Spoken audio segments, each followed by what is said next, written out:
Mari kita bersama-sama membuka kitab suci dari kitab Injil Yohanes pasal ke-16. Injil Yohanes pasal ke-16. Saya minta saudara perhatikan pentafsiran Yohanes pasal 16 adalah begitu teliti dan biarnya kita mencerna dengan baik. Karena ini akan mempengaruhi konsep teologi yang kita terima dan konsep relasi interpersonal di dalam universe.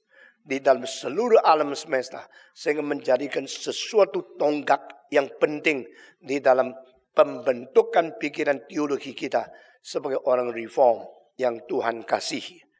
Mari kita bersama-sama membaca dari ayat 4b sekali lagi. Hal ini tidak kukatakan kepadamu dari semula, karena selama ini aku masih bersama-sama dengan kamu. Tapi sekarang aku pergi kepada Dia yang telah mengutus aku. Dan tiada seorang pun di antara kamu yang bertanya kepadaku kemana engkau pergi.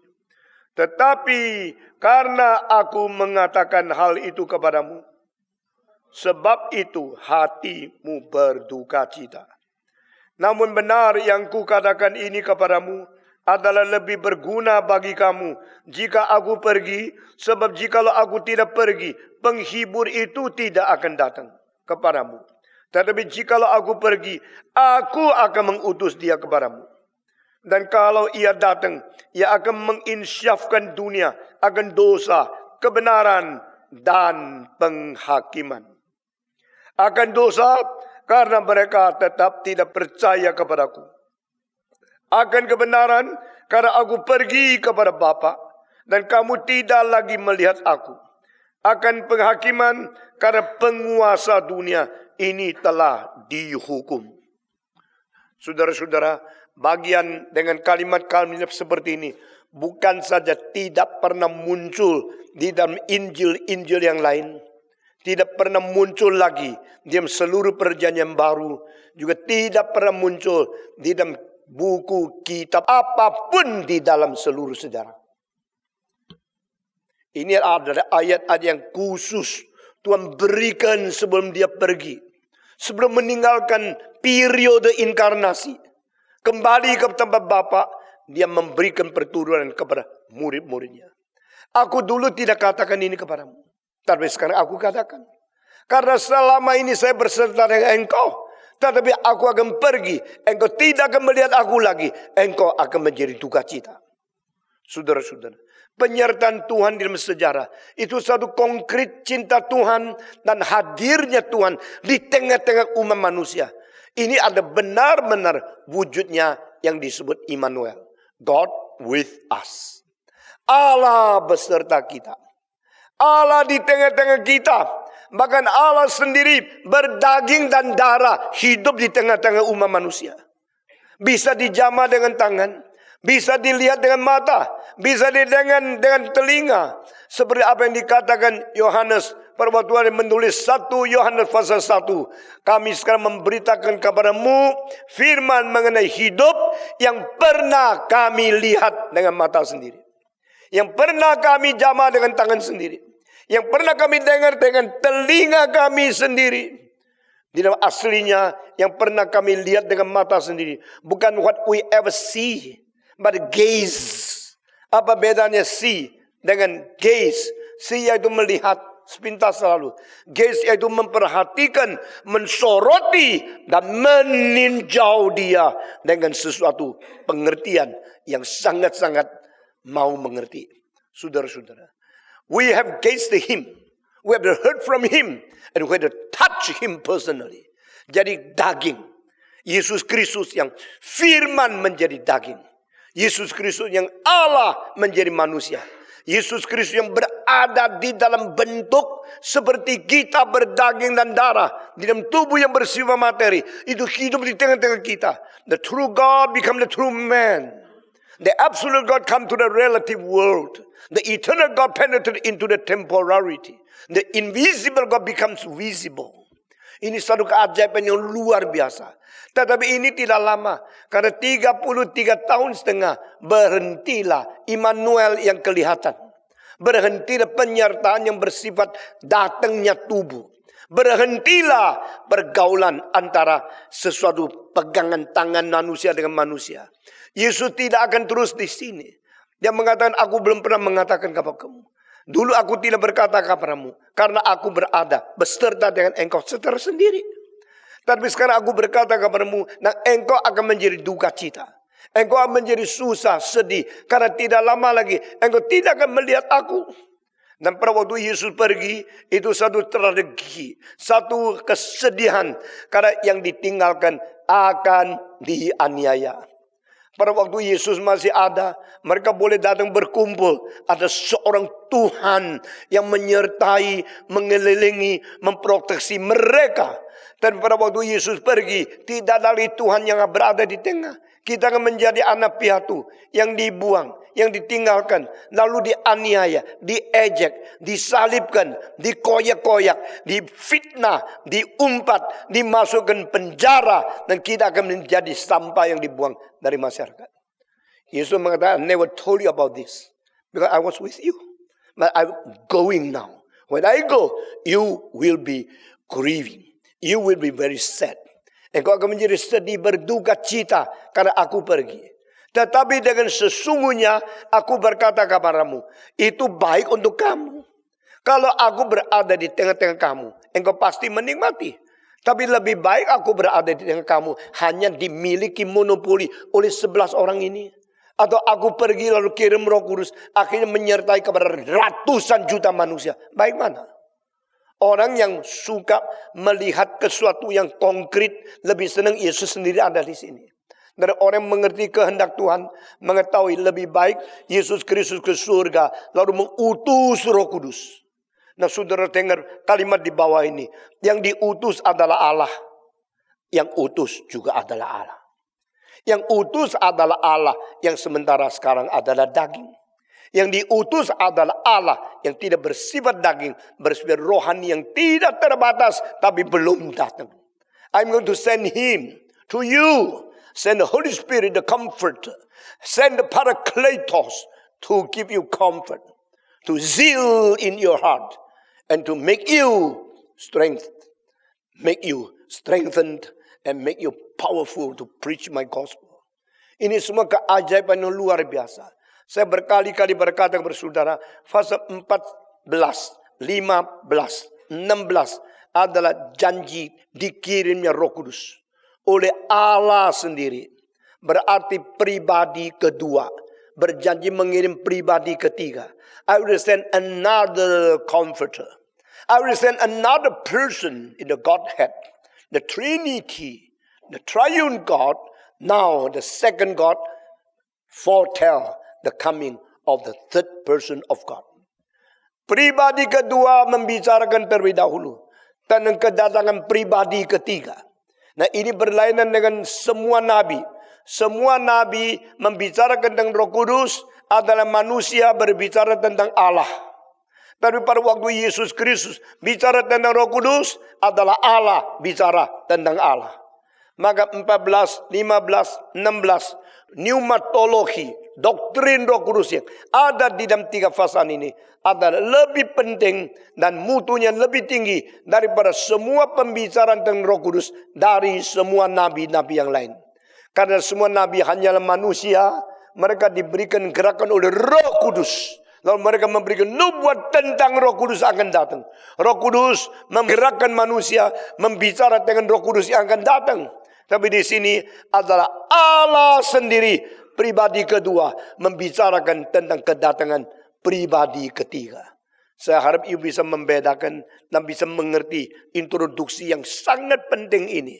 Dan Yesus berkata, Roh Kudus datang setelah dia pergi. Apa artinya? Roh Kudus sementara tidak dikirim, dia berada di surga, yang turun cuma pribadi kedua. Yesus inkarnasi menjadi bayi, membatas diri diam kedagingan yang kecil. Jadi bayi yang bertumbuh berkembang dari kecil, maka tubuhnya, pikirannya, perasaannya, semua mulai menjadi besar. Menjadi seorang manusia yang dewasa, yang matang. Dari lahir sebagai janin di dalam tubuh dari Maria. Lalu dinaungi Roh Kudus keluar menjadi manusia yang bertumbuh, berkembang dari Bethlehem sampai Nazaret, sampai menjadi seorang manusia di Galilea.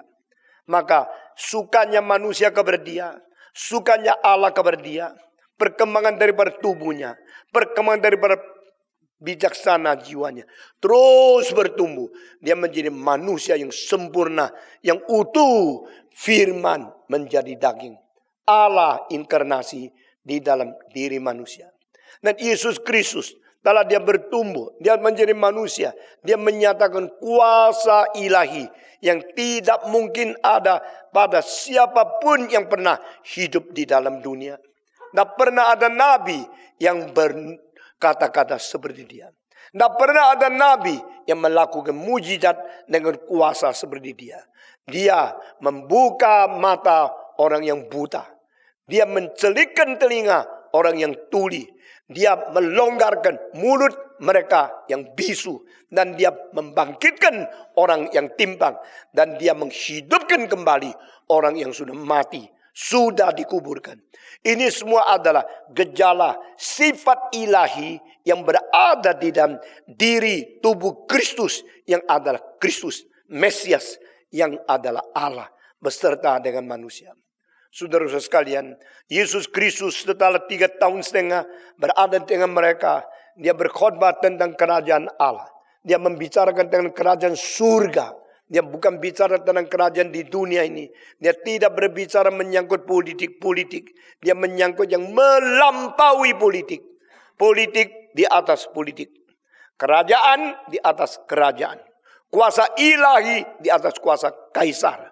Dan segala bijaksana rencana Allah yang lebih tinggi di atas rencana daripada manusia. Setelah 3,5 tahun, maka dia harus mati, harus dipaku, harus dikuburkan, harus bangkit kembali, menyatakan sifat ilahinya dia tidak bisa dikurung oleh kuasa dosa atau kuasa maut. Lalu dia harus naik ke surga. Sebelum itu dia berkata, I should tell you the real thing should happen. I will go, and I go is good for you. If I do not go, the Holy Spirit will not come down unto you. But if I go, I will send him to pull down to you. Aku akan pergi. Aku pergi berfaedah bagimu. Jika aku tidak pergi, Roh Kudus tidak akan turun. Jika Roh Kudus turun, dia akan kerjakan hal-hal. Engkau mesti dengar baik-baik. Inilah keunikan di dalam ayat 8-11. Saudara-saudara sekalian, Yesus Kristus berkata, Roh Kudus akan turun. Dan Roh Kudus turun, sama Roh Kudus menurunkan firman. Hal yang lain. Sebelumnya Roh Kudus menurunkan firman. Sesudahnya Roh Kudus berdasarkan firman, dia sendiri turun. Roh Kudus bekerja paling besar apa? Kalau orang pikirannya dangkal sekali. Tafsiran Alkitab menyeleweng sekali. Ini Roh Kudus. Ini apa Roh Kudus? Itu Roh Kudus. Kenapa mengerti Alkitab menjadi seperti ini? Juga ada Roh Kudus jatuh geletak. Itu Roh Kudus. Dari situ mereka bilang, makanya jangan pikir dengar khotbah Stephen Tong. Stephen Tong tidak ada Roh Kudus. Loh, kenapa ada Roh Kudus? Ya, memang dia ada Roh Kudus. Buktinya ada Roh Kudus. Apa sih Roh Kudus? Dia tidak bisa gini-gini, maka tidak ada Roh Kudus. Saya mau tanya, kapan Petrus gini-gini? Kapan Paulus doa gemeter? Kapan mereka jatuh di tanah, ketawa-ketawa? Itu semua non-biblical, itu semua non-Christian. Nah, saudara-saudara sekalian, saya minta saudara dengar baik-baik. Karena gejala-gejala itu bukan dari kitab suci. Gejala-gejala itu bukan tradisi Kristen. Tidak pernah ada pimpinan Roh Kudus dalam sejarah. Sehingga manusia yang dipenuhi Roh Kudus menjadi seperti itu. Saudara-saudara sekalian, itu sebab kita hati-hati. Jangan menerima itu. Saya bersyukur kepada Tuhan.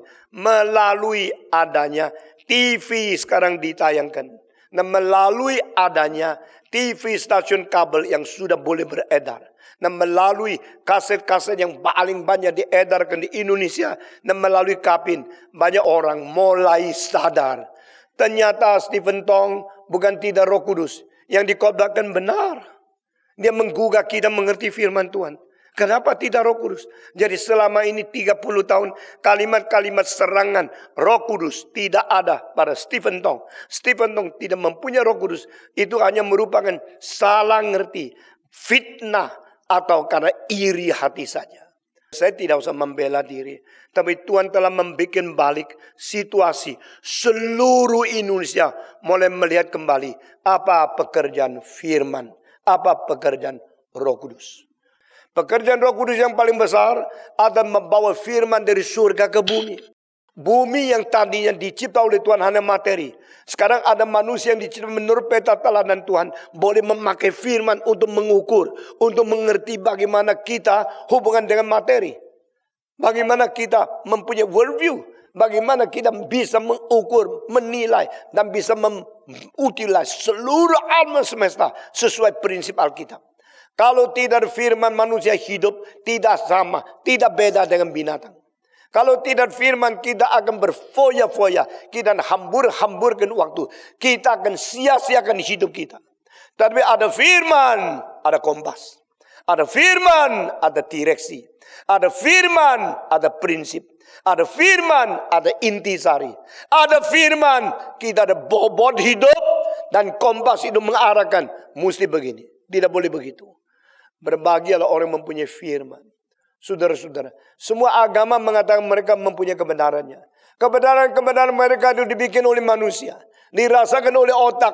Atau dirasakan insting daripada dasar manusia yang bersifat agama. Tapi mereka bukan mendapatkan firman kebenaran Tuhan. But the greatest work of the Holy Spirit to put down the eternal word in heaven to become possessed by human being. You can read, you can understand, you can know, you can comprehend the word of God as the content of the will and the eternal planning of the eternal God. Allah yang kekal menyatakan strategi, pengertian, bijaksana, rencana Dia untuk segala sesuatu, khususnya untuk manusia melalui firman. Jadi di dalam firman kita mengerti isi hati Tuhan. Firman turun dari surga adalah untuk manusia. Firman itu adalah Allah. Dan firman turun ke dunia dengan dua bentuk. Firman menjadi huruf. Itu kitab suci. Firman menjadi daging. Itu Yesus Kristus. Semua. 1, 2, 3. Firman menjadi huruf. Itu kitab suci. Firman menjadi daging. Itu Yesus Kristus. Kitab suci wahyu Allah yang khusus. Yesus Kristus, wahyu Allah yang khusus. Wahyu Allah yang umum, di dalam alam semesta, di luar kita. Dan insting di dalam diri kita. The created world surrounding us. And the speaking conscience within us. The external evidence and the internal witness of God. In the outer witness and inner witness, external and internal. Two, itu membuktikan our God is a living God. Our God is existing God. Our God is God of power. With the deity, with eternity. He put His work to surround us. Ini adalah wahyu umum. Wahyu khusus adalah Tuhan berbicara. Lalu menjadi buku yang bisa kita pegang. Ini kitab suci. Ini wahyu khusus. Hanya melihat alam, tahu ada Allah. Tidak tahu Allah yang mana. Melalui buku ini kita tahu Allah yang suci. Allah yang adil. Allah yang bajik. Allah yang kasih. Allah yang penuh kemurahan. Allah yang berplanning untuk menyelamatkan kita. All we can know from God and His planning through this book. Ini wahyu khusus. Wahyu khusus yang paling puncak adalah munculnya Kristus di dalam sejarah. Maka di dalam sejarah firman berada. Firman melebihi daripada semua agama. Bukan hasil pikiran manusia. Tapi ada cetusan hati Tuhan supaya kita mengerti wahyu Dia. Dan kita mengerti isi hati Dia. Itu firman khusus. Wahyu khusus dari Tuhan. Dari mana? Dari Roh Kudus. Jadi saya bersyukur kepada Tuhan. Pekerjaan Roh Kudus yang paling besar adalah turunkan firman dari surga ke atas bumi. Supaya orang hidup di bumi bisa hidup seperti di surga. Karena mengerti rencana yang berasal dari sana. Saudara-saudara. Tetapi roh selain turun ke dalam dunia. membawa firman turun. Firman itu mengatakan roh sendiri akan turun. Nah ini menjadi lebih kan. Roh menurunkan firman. Akhirnya roh yang menurunkan firman. Melalui firman yang membuat dia sendiri turun ke dunia. Turun ke mana? Kalau Yesus Kristus turun lahir di Bethlehem. Roh Kudus turun lahir di hatimu. Nah ini yang dikatakan. I will send him down. Aku sudah pergi. Roh akan turun. Roh akan datang. Roh akan berserta dengan engkau. Sebagaimana saya berserta dengan engkau di dalam daging 33 tahun setengah. Roh akan berserta dengan engkau di dalam batinmu untuk selama-lamanya. Lebih baik ada Yesus berapa tahun di sini. Lebih baik ada Roh Kudus selama-lamanya berserta dengan kita. Baik mana? Dua-dua. Paling baik dua-dua. Yesus harus naik ke surga. Dan roh baru turun. Setelah roh turun, peranan Yesus di dunia sudah sekarang berhenti. Tetapi peranan penyertaan Tuhan dengan gereja akan terus. Itu karena Roh Kudus turun. Kita bersyukur kepada Tuhan. Pengertian pneumatologi seperti ini. Engkau tidak mungkin diombak-ambing lagi. Oleh orang yang gembar-gembor ada Roh Kudus berlidah dan sebagainya. Akhirnya tidak tahu apa yang dipercaya. Mereka banyak yang kacau. Dan yang paling penting Roh Kudus, roh suci. Roh Kudus, roh kebenaran. Dua-duanya tidak dipegang.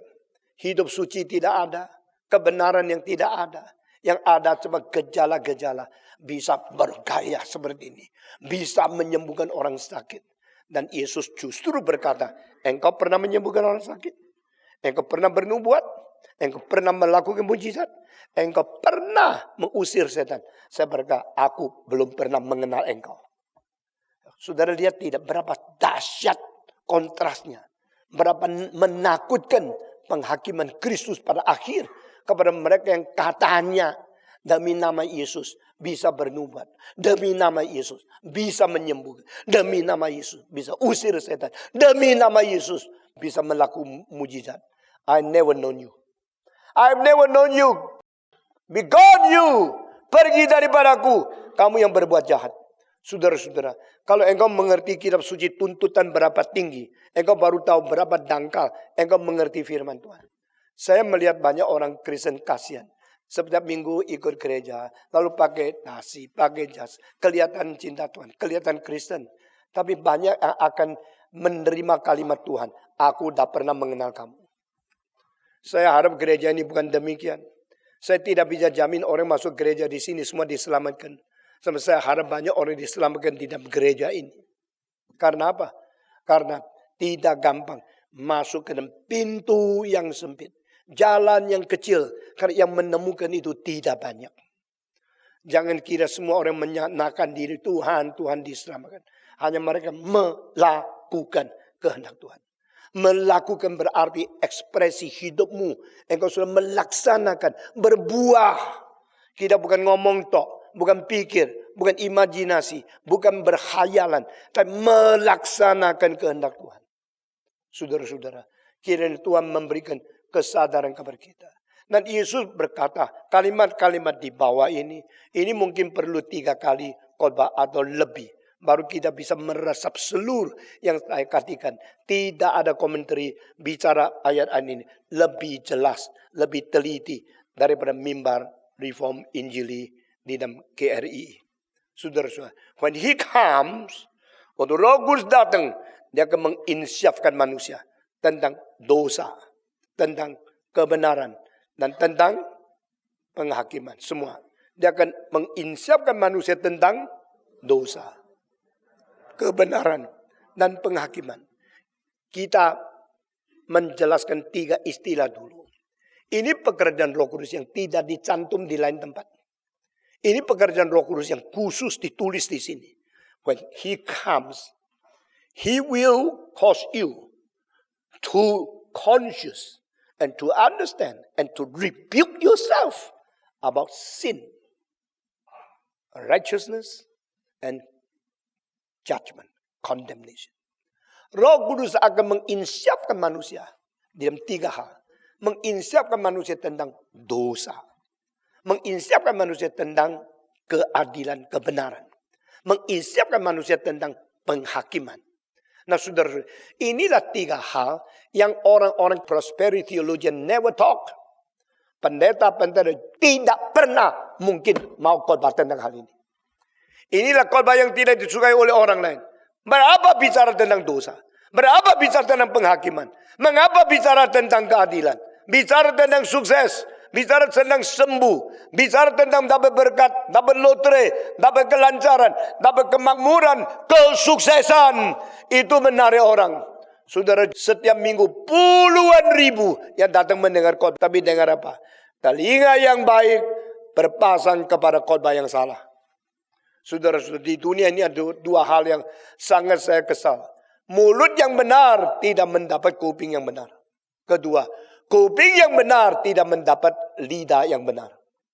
Kau dengar siapa? Kalau cari internet dengan khotbah siapa? Carilah yang enak-enak. Carilah yang entertaining.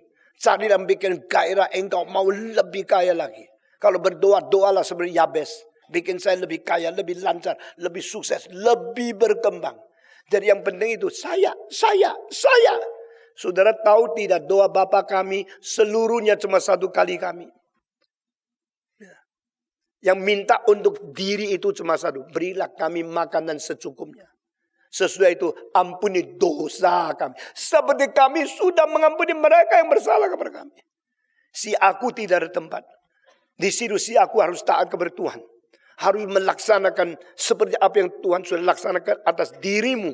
Engkau mau mengampuni orang lain. Baru berhak minta Tuhan mengampuni kamu. Diam doa Bapa kami begitu ketat. Dari permulaan. Biarlah namamu dikuduskan. Biar kerajaanmu datang. Biar kehendakmu terjadi. Di bumi serta atas surga. Karena ini semua kepunyaanmu. Engkaulah yang mempunyai kerajaan. Mempunyai kuasa dan kemuliaan untuk selama-lamanya. Amin. Saudara, itu namanya doa. Doa is not self-centered. Doa must be God-centered. You pray. You want to synchronize yourself with God. You put yourself into the will of God. Let thy will be done, not my will. Aku berada di dalam diri Tuhan. Itu namanya doa. Doa adalah mengarahkan kemauan kehendakku untuk sesuai dengan kemauan kehendak Tuhan. Doa adalah mensinkronisasikan segala rencanaku masuk ke dalam rencana Tuhan. Tuhan tolong aku supaya aku bisa sesuai dengan kehendak-Mu. Tolong aku supaya aku bisa taat ke dalam kehendak-Mu. Itu namanya doa. Saudara-saudara sekalian, kita melihat Yesus Kristus, dia berkata Roh Kudus akan datang.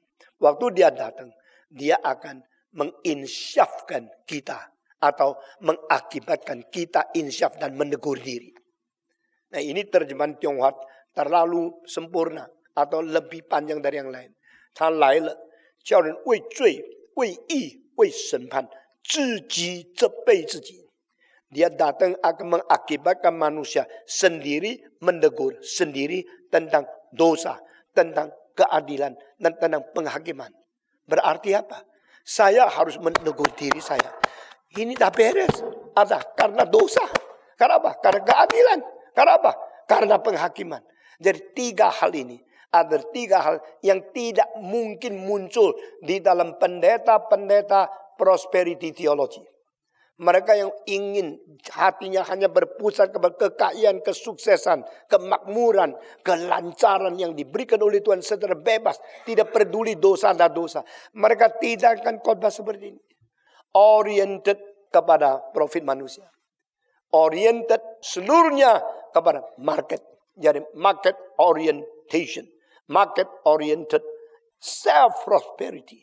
Dan membuat manusia sesuai dengan roh dari zaman. Saya mengatakan kalimat ini.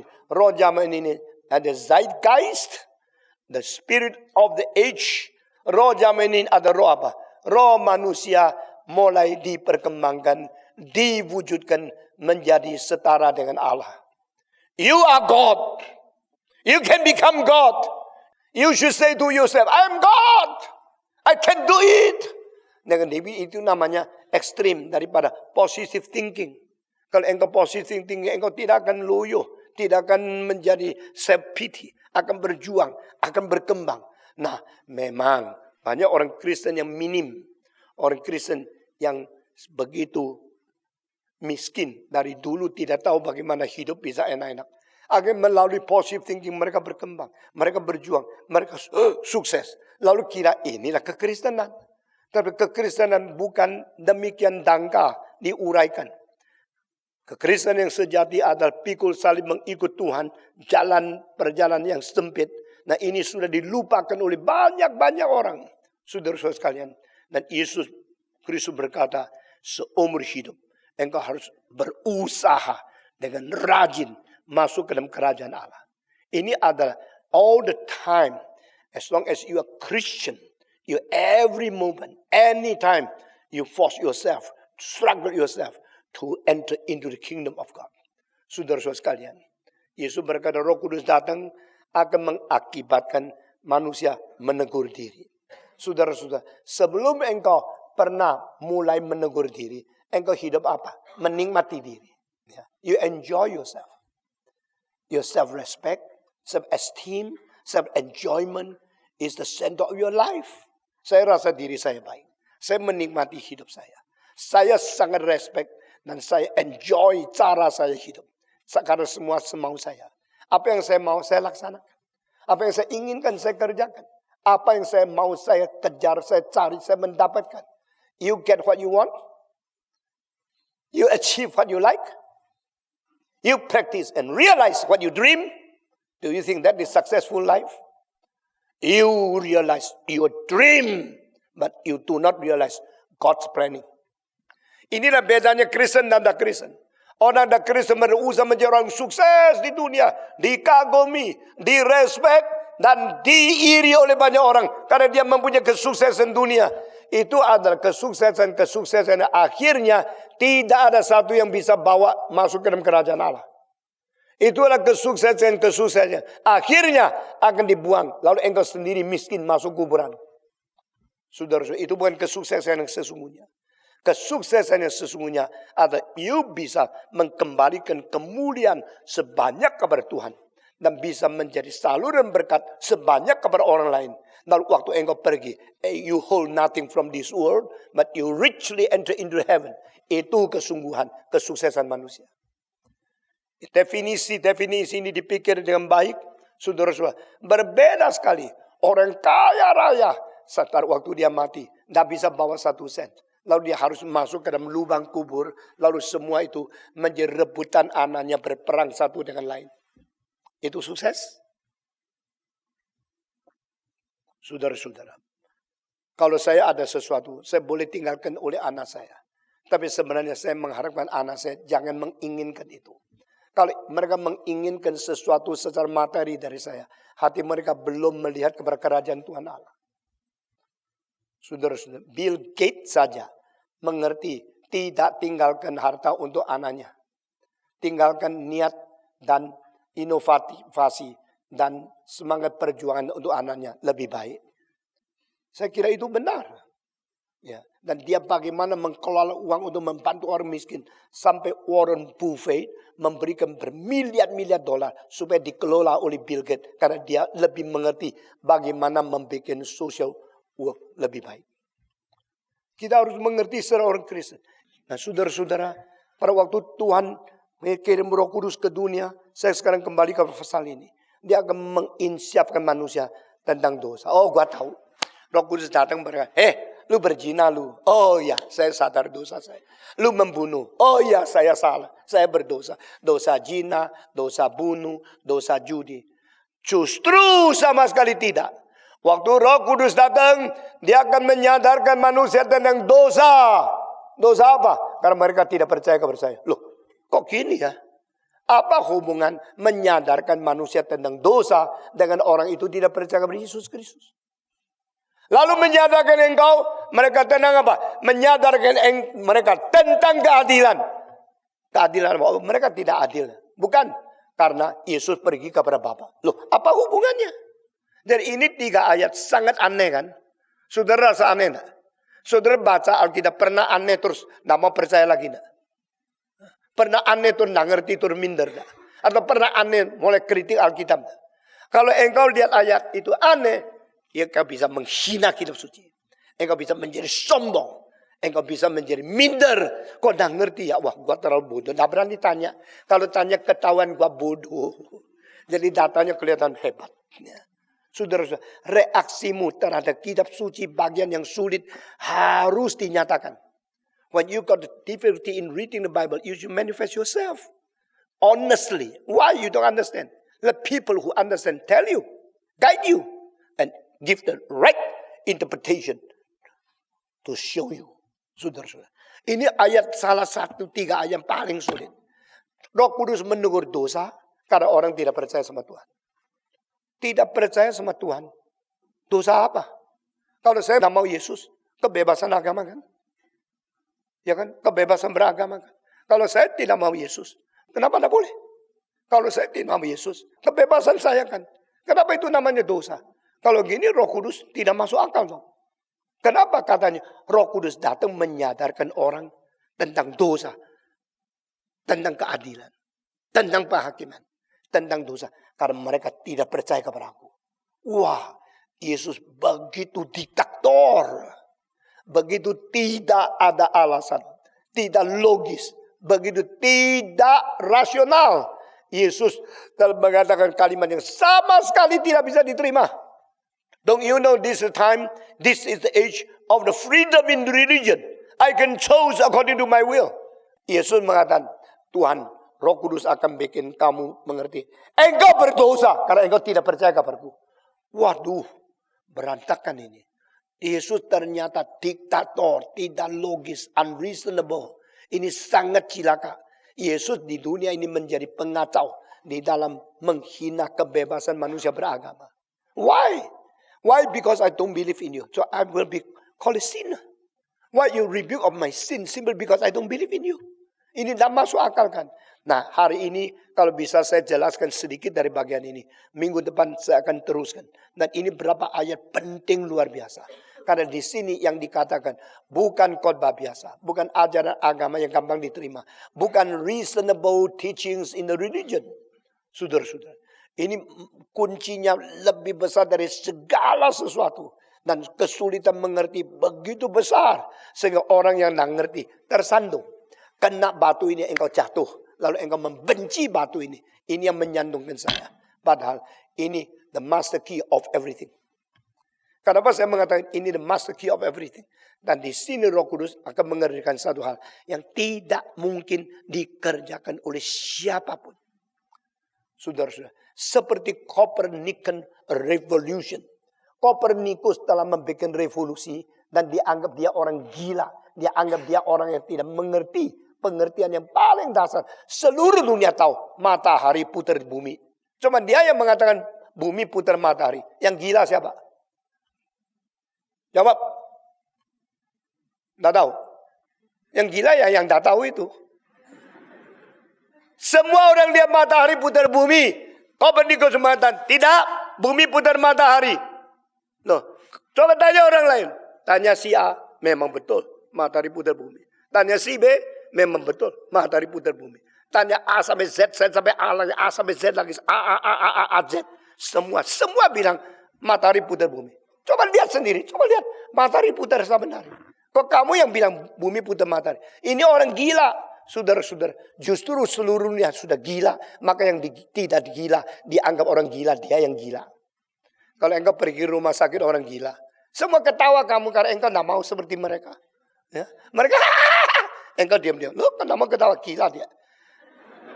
Dia kira lu yang gila, padahal itu semua gila. Kalau seluruhnya sudah gila, kamu yang dianggap gila. Semua, 1, 2, 3. Kalau seluruh dunia sudah gila, engkau dianggap gila. Dan ayat-ayat ini ada kunci master yang tidak pernah mungkin diajarkan oleh pendiri agama. Satu-satu yang mengerti ini cuma Yesus Kristus. Nah, Yesus mengatakan ini juga tidak mau dimengerti oleh lain. Pada waktu saya pertama kali menemukan rahasia dari beberapa ayat ini, saya kaget sekali. Saya lutut di hadapan Tuhan. Saya bersyukur kepada Tuhan memberikan wahyu seperti ini. Roh Kudus datang, dia akan menegur manusia tentang dosa. Dosa apa? Bukan zina, bukan bunuh, bukan fitnah, bukan curi. Dosa tidak percaya kepada Yesus Kristus. Jadi di sini mendapatkan satu kunci. The greatest sin human can commit is to oppose Christ. Dosa terbesar yang bisa dilakukan oleh manusia bukan berzina, bukan membunuh, tapi menolak Kristus. Itu sebab pencoreng, pencuri, penyamun yang di pinggir salib, pertama orang yang diselamatkan dan masuk ke dalam surga. Inilah kekristenan. That is Christianity. Christianity doesn't depend on those people are so religious practitioner. Banyak orang menjadi majelis, pakai jas, kelihatan bagus. Itulah kelihatan orang Kristen baik. Tuhan bilang tidak, perempuan masuk dulu. You belakangan. You kira you hebat. Ini pengertian kekristenan yang mendalam sekali. Karena religion doesn't depend on your appearance. Depend on your true repentance. Dan bagaimana engkau repent? Repent not from your wrongdoing. Repent from your wrong attitude to Jesus Christ. Engkau bersalah attitude terhadap Kristus. Engkau bersalah sikap terhadap Kristus. Membuat engkau tidak bisa diselamatkan. Saudara-saudara. Ini tajamnya. Sampai tidak ada lawannya. Tidak ada pendiri agama. Tidak ada ajaran buku agama atau kitab agama apapun yang mengerti sampai di sini. When Spirit comes, He will rebuke you. He will cause you to conscious about your sin because you do not believe in me.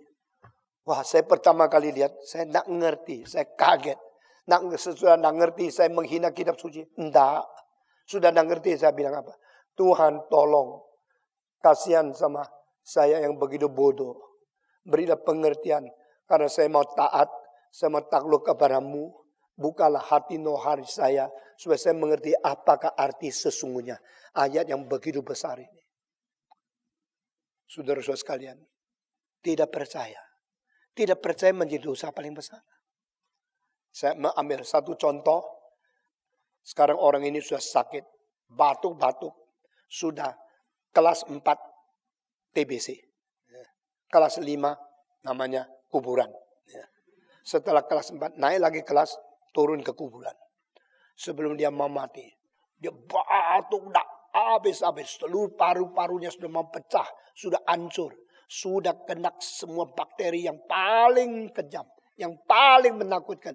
Dia sudah mau mati. Mendadak seorang dokter yang paling hebat di seluruh dunia membawa satu-satunya macam obat yang langsung makan, langsung sembuh. Ya, ini dengar baik-baik ya. Dan the only medicine, the only kind of power to heal you is contained in this medicine. Dia datang dan mengatakan, sekarang you sudah kelas 4, mau maju kelas 5, tolong sekarang makan ini. Kalau engkau makan ini, engkau sembuh. Dia bilang, oke, saya pikir-pikir dulu. Lalu dokter itu pergi. Dia terus lihat obat itu. Apa sih ini? Kalau gua makan mati bagaimana? Jadi dia datang membunuh saya. Wah, siapa sih dia? Karena dokter paling mahir. Saya tidak pernah tahu dia kok. Saya tidak ngerti dia. Dan ini apa sih? Ini katanya hebat sekali. Sekarang saya kalau masuk, saya mati. Bagaimana? Akhirnya dia diam-diam. Tidak percaya. Dia buang obat ini di dalam saluran got. Setelah dibuang, tuh dia mengatakan, syukurlah saya tidak makan. Kalau saya sudah kelas 4, satu kelas lain masuk kuburan. Tapi sebelum masuk mungkin masih ada 2 minggu. Daripada makan itu langsung mati hari ini. Lebih baik 2 minggu kan. Masih bisa ketemu keluarga saya. Dan dia buang. Setelah dibuang, dokternya kembali. Kenapa masih batuk? Dan dia bilang, memang sakitnya keras. Kenapa? Obat itu tidak berjalan ya. Kenapa engkau tidak sembuh? Dia bilang, memang obatnya kurang kuat. Padahal dia bohong. Bohong apa? Dia mempunyai satu reaksi. Respon itu apa? I do not believe. Ngerti? Aku tidak percaya. Karena tidak percaya, maka dia tidak mungkin disembuhkan. Dan dia tidak melawan dokter. Dia tidak berbicara, debat dengan dokter. Dia juga tidak tampar usir dokter. Dia cuma tidak percaya dokter itu bisa menyembuhkan. Akhirnya yang rugi siapa? Jawab. Tidak tahu. Yang rugi siapa? Dia sendiri. Karena apa? Do not believe. Nah saudara-saudara, betulkah obat itu bisa menyembuhkan? Betul. Karena apa? Karena itu bukan obat dari seorang dokter. Itu adalah Tuhan yang menciptakan manusia. So the God who created you, He knows how to heal you. He knows how to save you. So He sent His only begotten Son.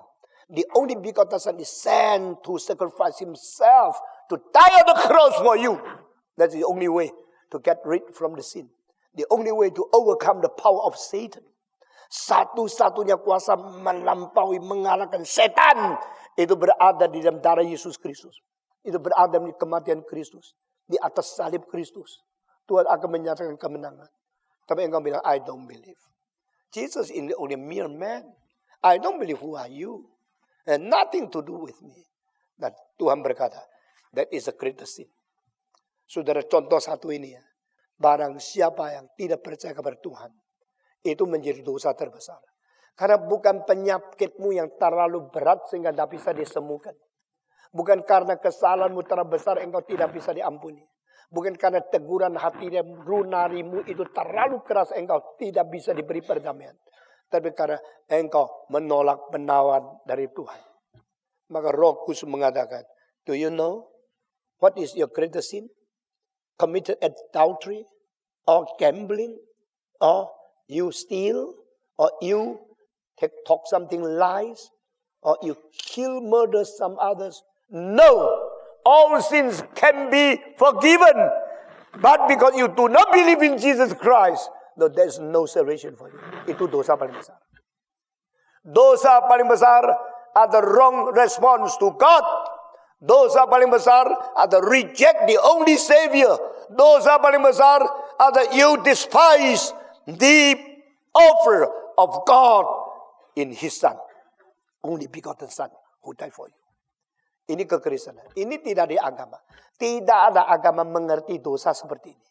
Tidak ada hukum mengerti dosa ini. Hukum di dunia itu adalah kindergarten. Saudara-saudara jangan kira itu hakim yang pakai rambut, sudah ada rambut hitam, pakai lagi yang putih, kelihatan lebih gagah. Ya.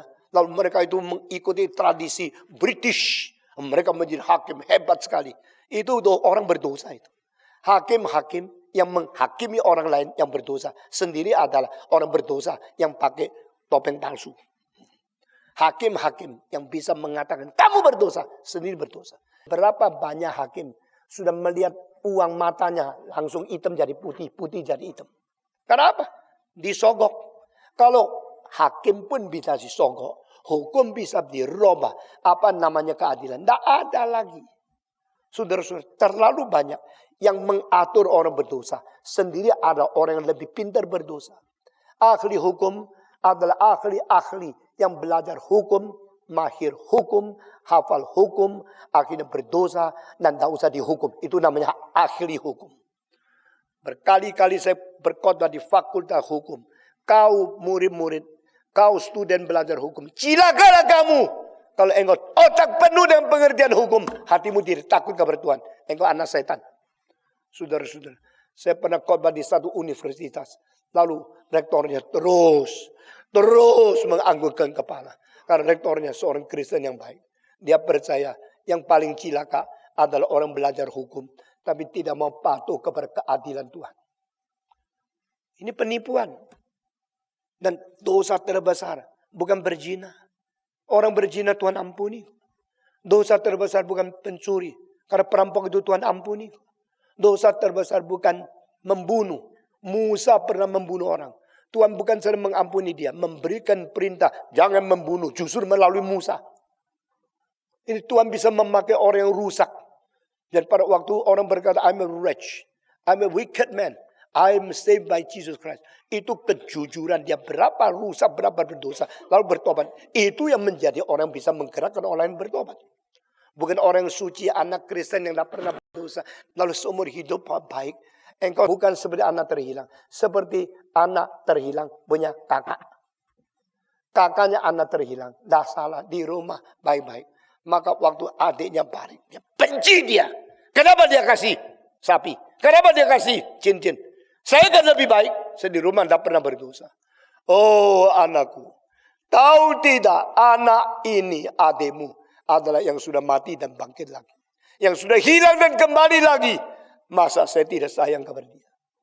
Cara Tuhan mengampuni dosa bukan karena engkau berapa baik, dosa berapa kecil, berapa besar. Engkau berdosa besar, tapi engkau betul-betul bertobat. Tuhan bukan sedang mengampuni, Tuhan akan memakai engkau. Tapi jujur. Jujur bertobat. Roh Kudus datang akan memberitahu kita tentang dosa. Dan dosa terbesar justru bukan perzinahan. Bukan pembunuhan. Dosa terbesar adalah engkau menolak Kristus. Sebagaimana obat itu ditolak, akhirnya dia tidak bisa sembuh. Bukan karena dia tidak ada kesempatan sembuh. Bukan karena tidak ada obat bisa menyembuhkan. Tapi karena dia tidak percaya obat itu menyembuhkan. Maka dia mati. Demikian manusia binasa. Bukan karena tidak ditakdirkan Tuhan di dalam predestinasi.